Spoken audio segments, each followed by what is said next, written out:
기술이라고 하는 것은 어떻게 보면 실력이라고도 할 수가 있습니다. 하나님도 이 기술을 굉장하게 높이 평가하십니다. 잠언 22장 29절 말씀 다 같이 읽을까요? 내가 자기 일에 능숙한 사람을 보았느냐? 이러한 사람은 왕 앞에 설 것이요 천한 자 앞에 서지 아니하리라.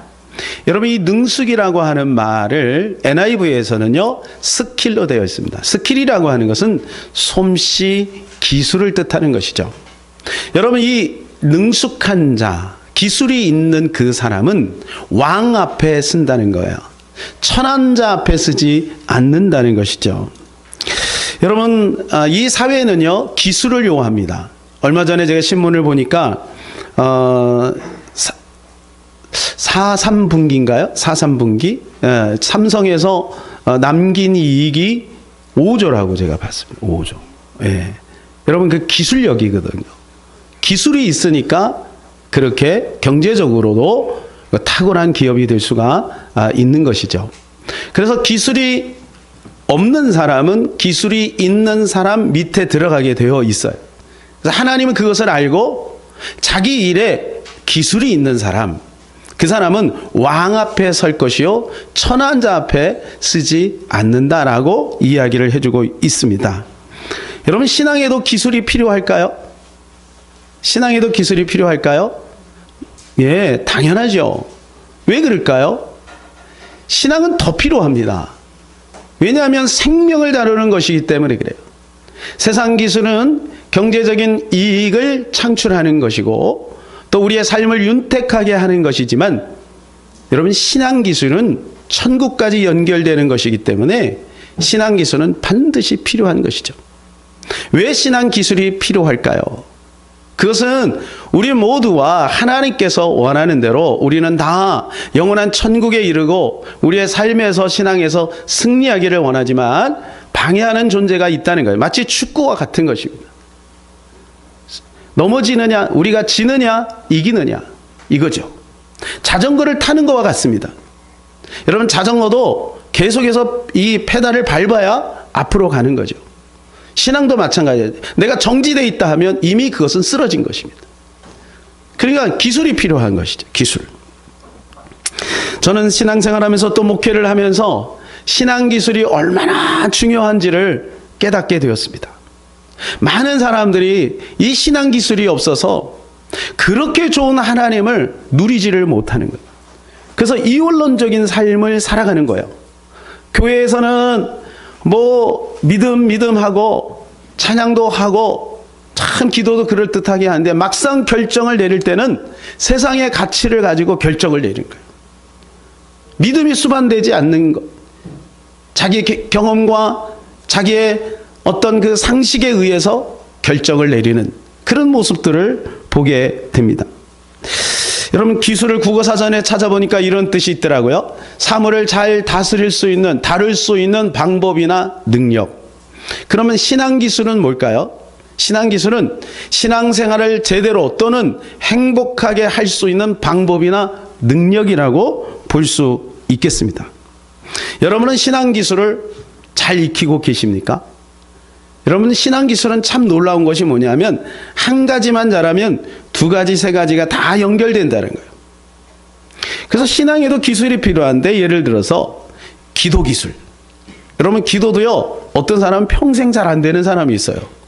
기도도 기술이 있다는 것이죠. 또 인간관계 기술도 필요하죠. 성도 간의 성도 미워하지 않고 사랑할 수 있는 그러한, 그죠? 그리고 하나님의 말씀, 성경을 읽는 기술도 필요한 거죠. 성경을 어떻게 읽어야 될지를 모르니까 여러분, 그것도 필요한 거예요. 그래서 오늘은 그 중에 생각 기술에 대해서 한번 살펴보려고 합니다. 여러분, 제가 생각 기술을 이렇게 여러분들에게 전하려고 하다 우연하게 이 책을 하나 발견을 했는데, 그것이 뭐냐면 생각에 관한 생각입니다. 다니엘 카너먼이라고 하는 분이 이 책을 쓰셨습니다. 여러분, 이분은 2002년도에 노벨 경제학상을 받으신 분이세요. 그러니까 이분은 심리학자이면서 경제학자입니다. 그러니까 경제 흐름 속에 사람의 생각이 어떤 영향을 미치는가를 조사 연구하신 거예요. 그래서 논문식으로 저 책을 쓰셨는데, 여러분 저 책에 보면 우리 인간이 가지고 있는 두 가지 생각의 시스템이 있다는 거예요. 네. 자, 그 전에 사진 한번 보여주세요. 예. 저렇게 우리 인간에는 두 가지 사고 체계가 있는 거예요. 하나는 뭐냐 하면 빠르게 생각하기가 있고, 하나는 느리게 생각하기가 있는 거예요. 빠르게 생각하는 것을 시스템 1이라고 하고, 그것을 직관이라고 합니다. 그리고 느리게 생각하는 것을 시스템 2라고 하고, 그것을 이성이라고 합니다. 여러분은 어떤 것이 더 친근감이 있습니까? 쉽게 말해서 우리는 빠르게 생각하기에 익숙하다는 거예요. 자, 예를 들어서 우리가 길을 가다가 갑자기 위험한 어떤 물체가 지나갈 때 나도 모르는 사이에 본능적으로 우리의 생각이 작동을 해서 그것을 피하게 되죠. 그죠? 예, 이게 바로 직관인 것입니다. 그리고 이 직관은 우리가 평상시 살아오던 습관 속에서 그냥 쉽게 익숙하게 떠오르는 생각들이죠. 이건 뭐 고민할 것도 없어요. 그래서 그 생각에 젖어들면 어떤 중요한 결정을 내릴 때도 그 습관의, 생각의 습관의 시스템으로 접근을 하게 된다는 거죠. 그거를 전문 용어로 뭐라고 하냐면 휴리스틱이라고 합니다. 휴리스틱. 우리나라 말로 하면 주먹구구식, 어림법 이런 겁니다. 그래서 사람이 이제 나이가 들고 그러면 복잡한 것을 싫어하는 거죠. 그래서 단순한 걸 좋아하는 거예요. 그건 뭐 저도 마찬가지고 여러분도 마찬가지죠. 그런데 문제는 이 경제를 하는 사람이 이 시스템 2가 고장이 나고 시스템 1으로 익숙해져 있으면 이게 편향적 낙관주의가 생긴다는 거예요. 아, 그냥 잘 될 거야 이렇게 생각한다는 거예요. 그래서 조사에 의하면 사업을 하시는 분들이 처음에 출발을 할 때 이 사업이 성공할 것 같습니까? 이렇게 질문을 하면 60% 이상이 될 거라고 생각한다는 거예요. 왜냐하면 우리 주변에 이제 명퇴를 하고 나서 치킨집을 차렸는데 그분이 잘 되는 거야. 그러니까 나도 잘 될 거라고 막연하게 이게 편향적인 낙관주의가 생긴다는 거예요. 그리고 그 직관에 의해서 결정을 내리는데, 이건 문제는 이것이 모든 사람의 사고체계에 스며들어 있기 때문에 여러분 이것이 국가기관에서도 잘못 결정을 내릴 수 있다. 결국 사람이 판단하고 사람이 결정을 내린 것에 따라서 움직이는 거기 때문에 그렇다는 거예요. 그래서 우리는 시스템 2의 생각을 가지고 이성적인 생각을 사용해야 되는데, 이건 느린 생각이라는 거예요. 느린 생각은 다른 말로 하면 여러분 수학을 할 때 한참 생각하잖아요. 그런 거죠. 그런데 이 시스템 2의 단점이 있습니다. 이게 뭐냐 하면 게으르다는 거예요. 그래서 오래 생각하면 머리 아프잖아요. 그러니까 이걸 안 하려고 하는 거예요. 근데 이거를 해야만 정확한 올바른 판단을 내릴 수가 있다는 거예요. 저는 이 신앙의 관점에서 한번 생각을 해본 거예요. 여러분, 우리 인간은요, 이 두 가지 시스템 속에 늘 살아가는 거예요.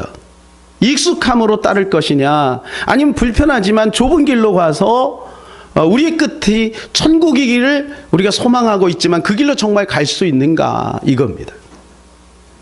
그러니까 생각 2의 시스템을 우리가 활성화시켜야 되는데 이거의 단점이 뭐라고요? 게으르다는 거예요. 그래서 이걸 하기 싫어하는 거예요. 그래서 우리가 어떤 결정을 내릴 때 항상 뭐냐면 본능으로 그냥 쉽게 따라가는 거예요. 그래서 육신의 생각은, 나쁜 생각은 자동이고 좋은 생각, 성령의 생각은 항상 수동인 거예요. 거기에는 뭔가 나의 의도가 있어야 된다는 거예요.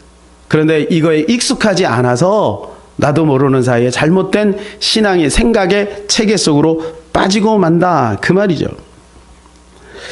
제가 계속해서 고민하는 것이 이겁니다. 성도들을 바라보면서 왜 자꾸 제자리에서 맴맴맴맴 돌까? 성장을 할 것 같은데 주저앉아 버리는, 올라갈 것 같은데 다시 또 내려앉아 버리는, 이것이 왜 그럴까? 제가 생각해 보니까 결국은 생각 기술이 부족해서 그래요. 여러분, 생각은 세 가지가 있어요. 하나님이 주시는 생각이 있고, 마귀가 주는 생각이 있고, 그리고 내가 늘 하던 대로 하는 생각이 있는 거예요. 그런데 내가 어떤 것을 결정하느냐, 이것에 따라서 여러분 우리 인생이 바뀌는 거예요. 그래서 우리가 어떤 사람을 볼 때 외모도 보지만 그러나 그 사람의 생각을 볼 수밖에 없는 것이거든요.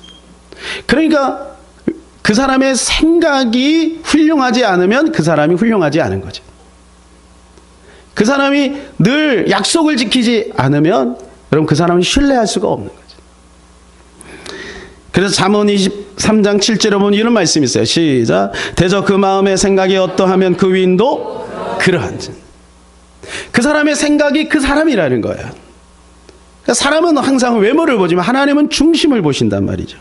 사무엘상 16장 7절 내가 보는 것은 사람과 같지 아니하니 사람의 외모를 보거니와 나 여호와는 중심을 보느니라. 여러분 이 중심이 뭐예요? 레바브입니다. 레바브는 뭐냐? 내부 인간이라는 말이에요. 아주 이 표현이 단어를 너무 잘 써요. 내부 인간. 내부 인간이 있고 외부 인간이 있다는 거예요. 그러니까 바울은 뭐라 그러냐면 겉사람과 속사람이라는 거예요.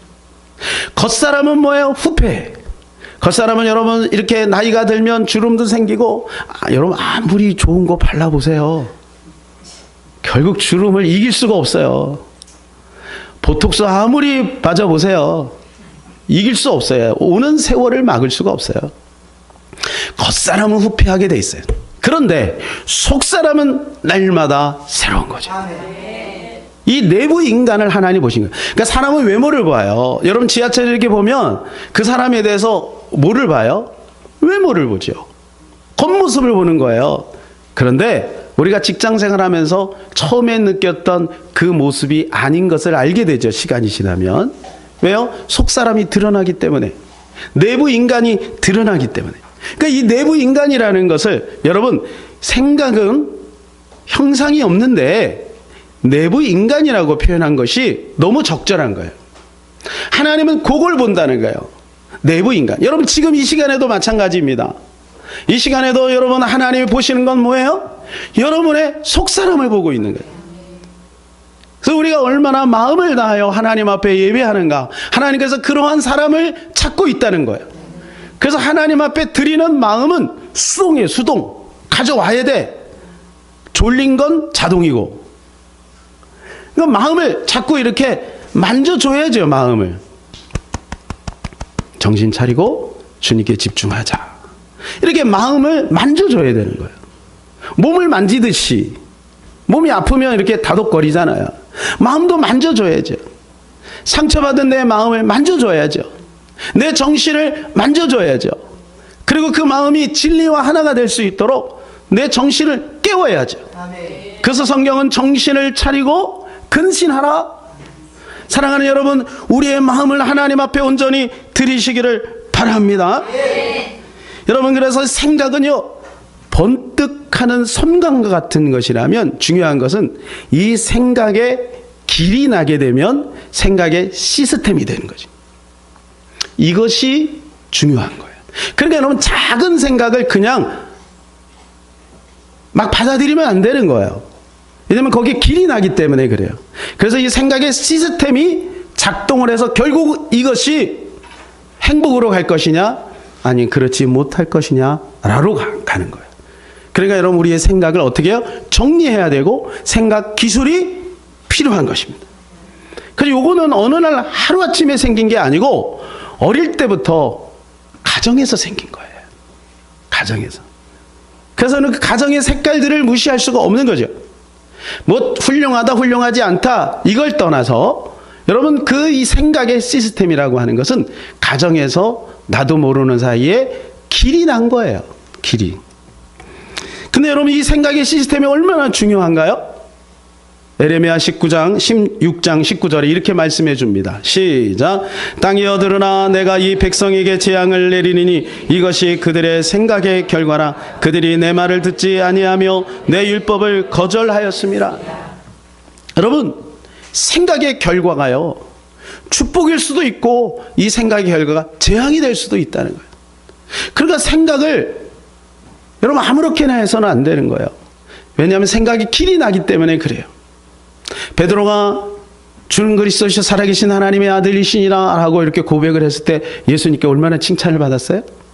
그런데 예수님이 십자가를 질 것을 이야기하니까 안 됩니다 라고 했더니 예수님이 사탄아 내 뒤로 물러가라. 너는 하나님의 일을 생각하지 않고 사람의 일을 생각하는도다. 그랬어. 여러분, 제자 입장에서요, 스승이 죽는다고 하니까 말리는 거 당연한 거 아니겠어요?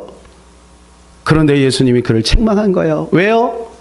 하나님이 생각하지 않고 사람의 일을 생각하는데 베드로는 너무 익숙해져 있는 거죠.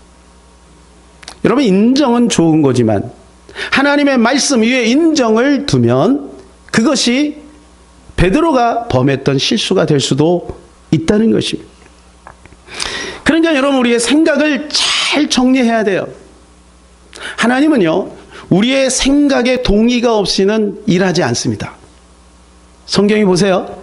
하나님이 그 사람을 쓰려고 하면 반드시 생각의 수정을 꾀하게 하세요.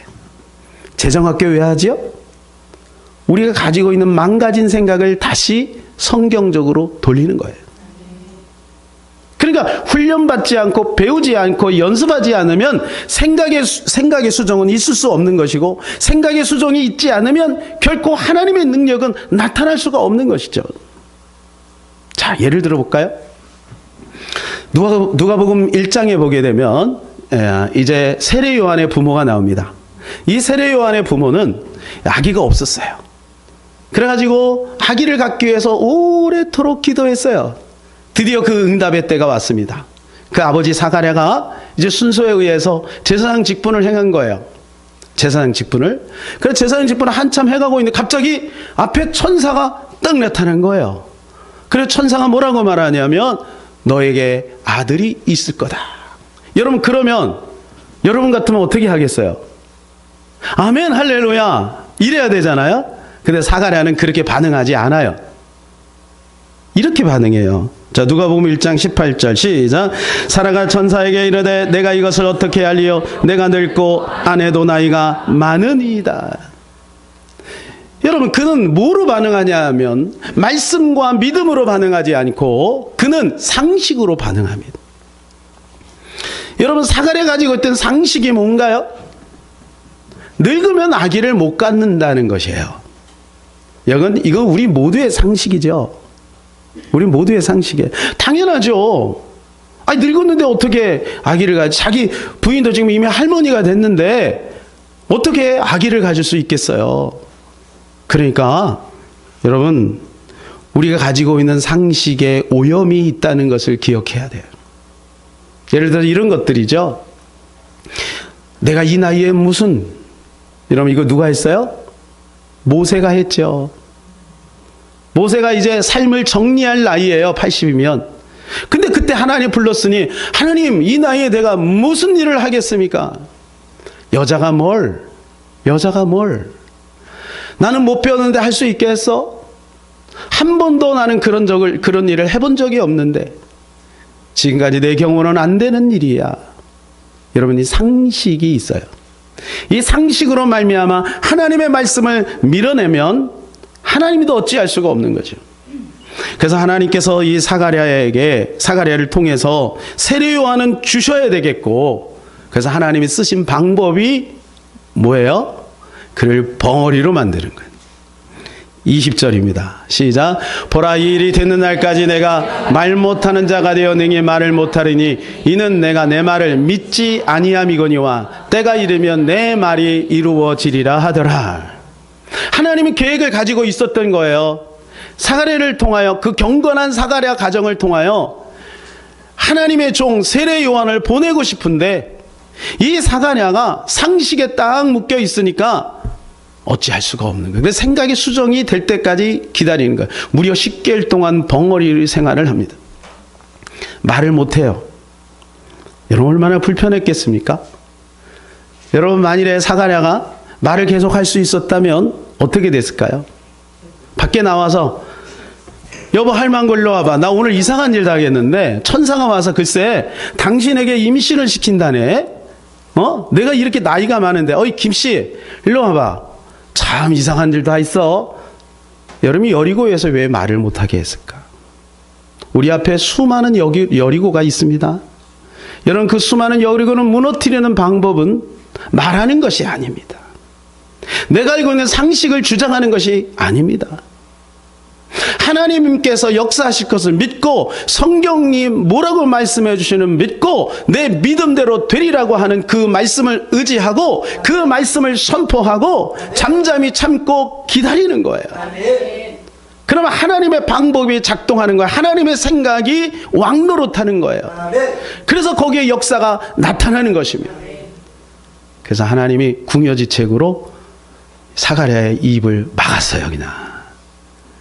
여러분, 하나님 지금도 그런다면 어떻게 될까요?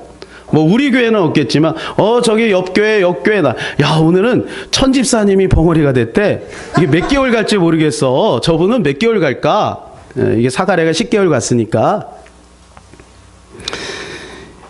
여러분, 그러다가 이제 이 사가랴 말이 언제 풀리냐 하면 이제 아기를 이제 낳았어요. 낳고 나서 10일이 되면 이제 할례를 행하거든요. 그때 이름을 짓나 봐요. 그래서 친족들과 함께 다 모여서 이름을 뭐라고 지을까? 이제 그 부인 엘리사벳에게 이제 물어보죠. 근데 엘리사벳 뜬금없이 요한이라고 져야 된다고 얘기하는 거예요. 이거 하나님이 말씀하신 거잖아요. 예, 요한이라고는 친족들이 말하는 거야. 이게 무슨 말이냐? 우리 가문에는 요한이라는 이름이 없어. 그러니까 우리나라처럼 이게 돌림 이름 뭐 그런 게 있나 봐요. 안 돼, 그거는. 그랬더니 아니에요, 요한이라고 해야 돼요. 그러면 그 아버지한테 물어봐야 되잖아요. 근데 말을 못 하잖아요. 그럼 몸짓으로 뭐라고 하면 좋겠니? 그랬더니 칠판을 좀 갖고 와라. 그래서 칠판에다가 요한이라고 썼어요. 그러자 입이 풀립니다. 누가복음 1장 63절 64절 시작.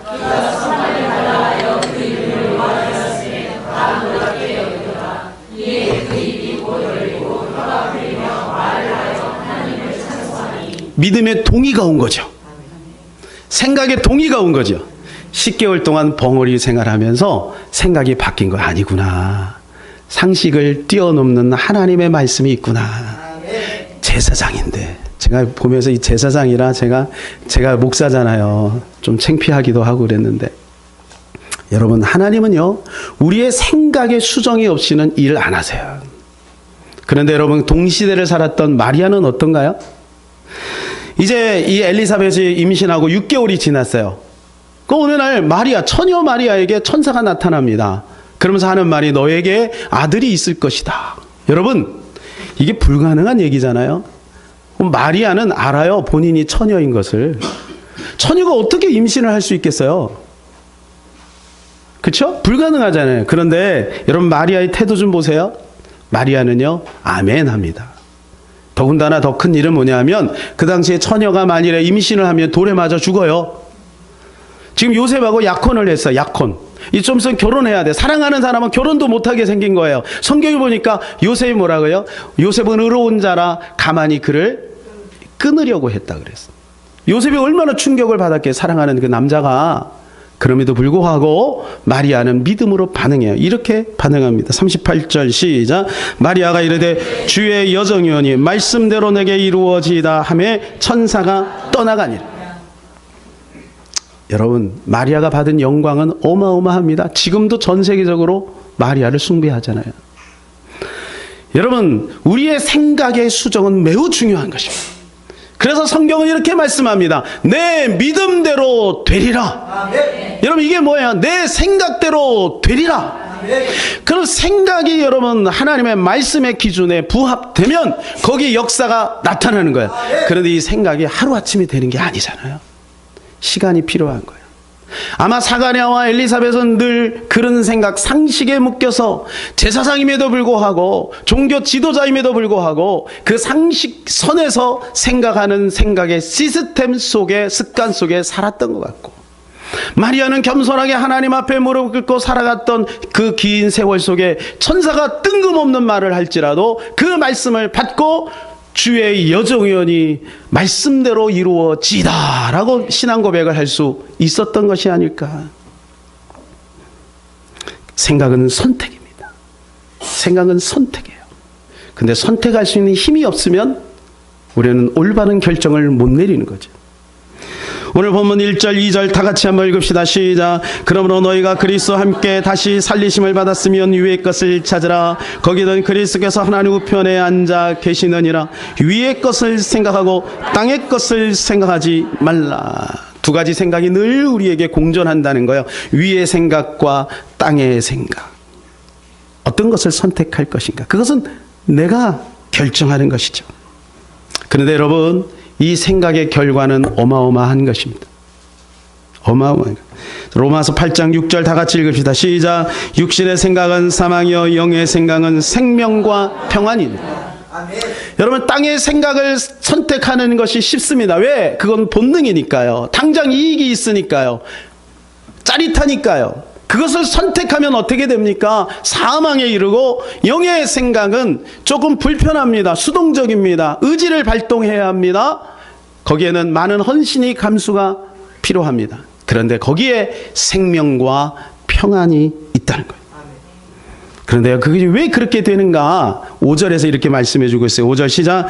육신을 따르는 자는 육신의 일을, 영을 따르는 자는 영의 일을 생각하나니. 여러분, 이 따른다라고 하는 것을 원어를 찾아보면 뭐냐면 익숙해져 있는 상태를 말하는 거예요. 그러니까 거기에 길들여져 있는 거예요. 육신의 생각을 선택하는 것에 길들여지는 거예요. 여러분, 에서를 보세요. 혈통적으로 그는 축복의 사람인 거예요. 장자권이 있잖아요. 근데 그것을 어떻게 해요? 팥죽 한 그릇에 팔아버리는 거예요. 그리고 계속 에서로 살아요. 에서로. 근데 야곱은 어때요? 아니에요. 하늘나라의 것을 얻으려고 몸부림을 치는 것입니다.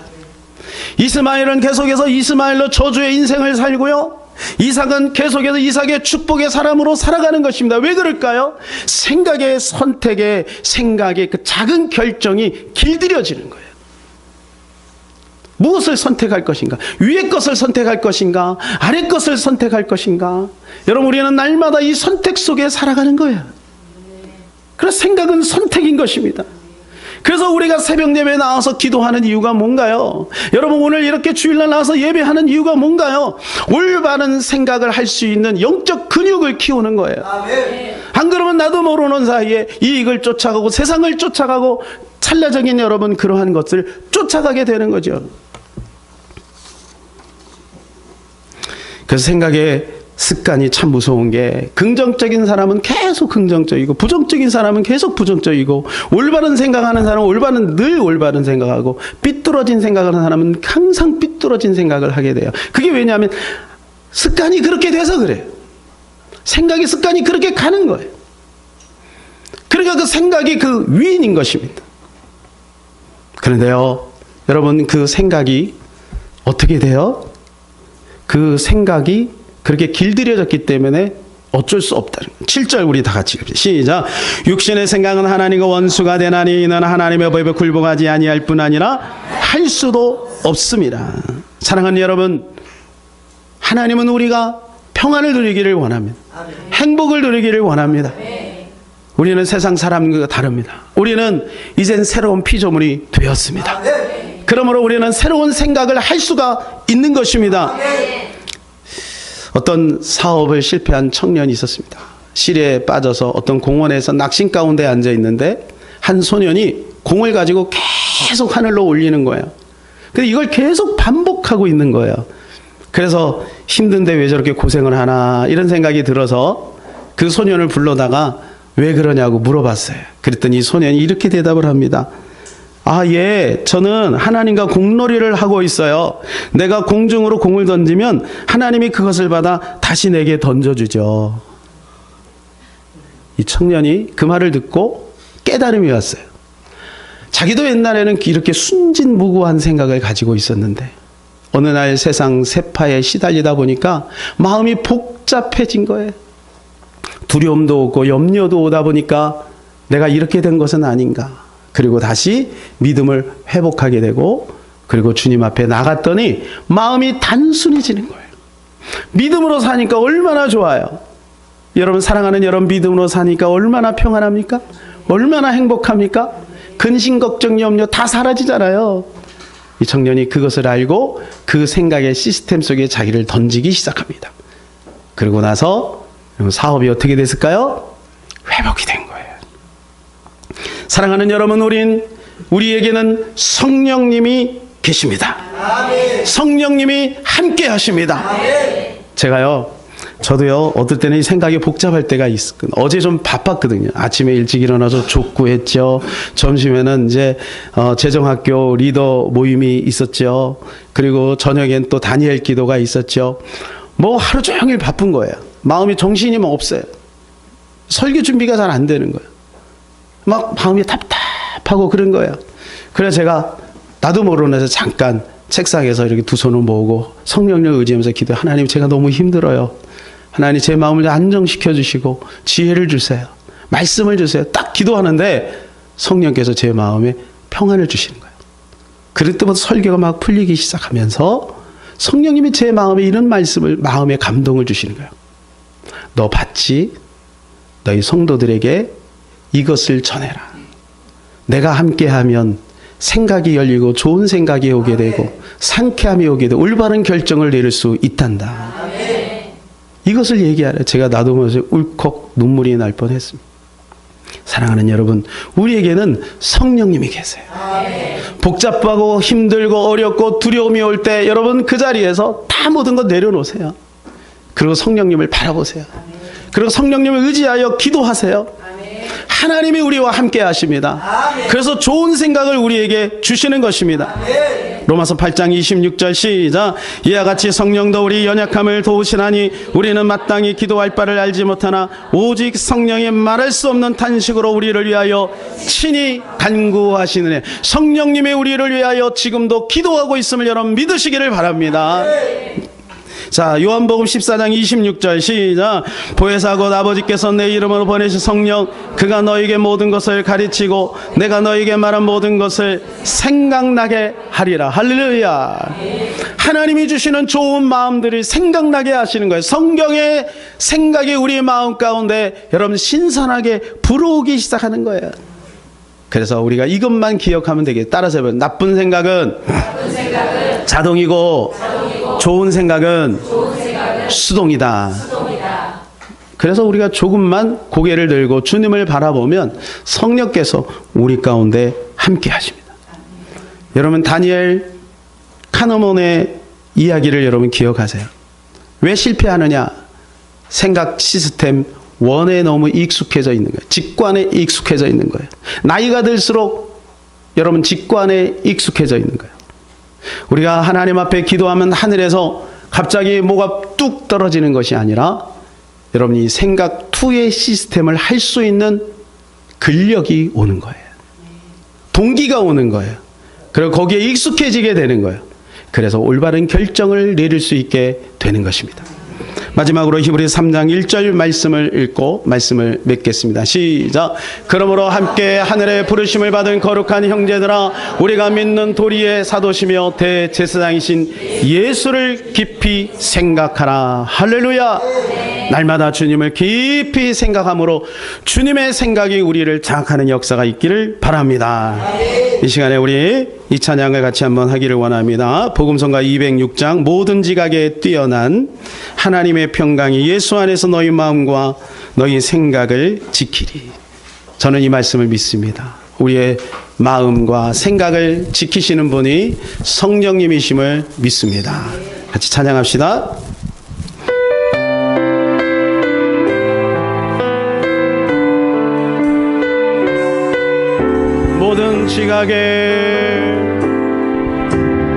모든 지각에 뛰어나신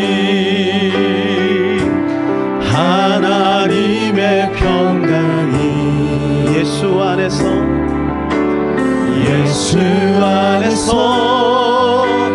너의 마음과 너의 생각을 다시 한번 모든 지각에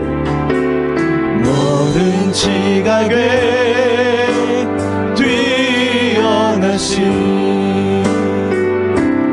하나님의 평강이 예수 안에서 너의 마음과 너의 생각을 지키리. 아무것도 너는 염려치 말고 오직 기도와 간구로 하나님께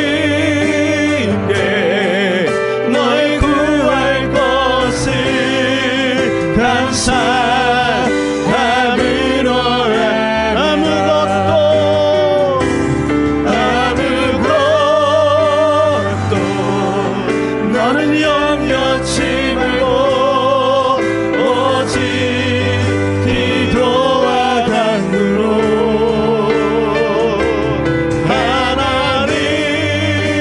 하나님께 널 구할 것을 감사함으로 아뢰라.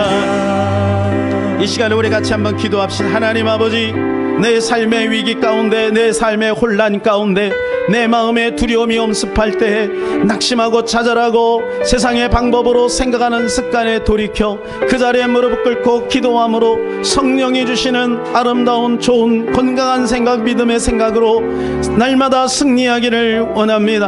하나님, 나에게 생각의 기술을 허락하여 주시옵소서.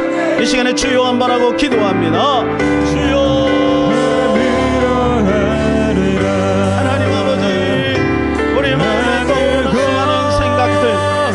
천 가지의 수많은 생각들 속에 내가 올바른 것을 선택할 수 있도록 하나님의 생각에 하나님 건강성을 새롭게 하여 주시옵소서. 하나님의 말씀을 가지고 선택할 때 때로는 두려움이 없고 안 될 것 같은 조바심도 오지만 그러나 말씀의 기준에 따라 선택하는 것이 옳다는 것을 우리는 알고 있습니다. 하나님, 날마다 우리가 올바른 결정을 내리고 생각할 수 있는 기술을 익히게 하여 주시옵시고 두려움 속에 잘못된 생각에 빠지지 않게 하여 주옵시고 올바른 생각, 주님이 주시는 거룩하고 아름다운 생각을 붙들고 그 말씀을 주장함으로 말미암아 승리하는 우리의 인생이 될 수 있도록 성령님이 역사하시기를 원합니다. 축복하여 주옵소서. 하나님 아버지, 모든 사람에게 똑같이 24시간의 은사를 주신 것처럼 모든 사람에게 생각하고 결정할 수 있는 공평한 은혜를 베풀어 주셨습니다. 하나님, 우리가 하나님의 말씀 안에서 선택하기를 원합니다. 성경의 가치 안에서 선택하기를 원합니다. 생각할 수 있는 근력을 주시옵소서. 올바른 판단력을 우리에게 허락하여 주시옵소서. 죄된 것은 버리게 하여 주시옵시고 의로운 생각, 하나님 기뻐하는 것을 결정할 수 있는 믿음을 갖게 하여 주옵소서. 때로는 거기에 손해가 있는 것처럼 느껴질 때도 있습니다. 당장 이루어지지 않을 것처럼 느껴질 때도 있습니다. 그러나 하나님 아버지, 우리가 올바른 결정을 내릴 때 진정한 평안과 안녕이 우리에게 주어질 줄로 믿습니다. 성령 하나님 도와주시옵소서. 우리 주 예수 그리스도 이름으로 기도하옵나이다. 아멘.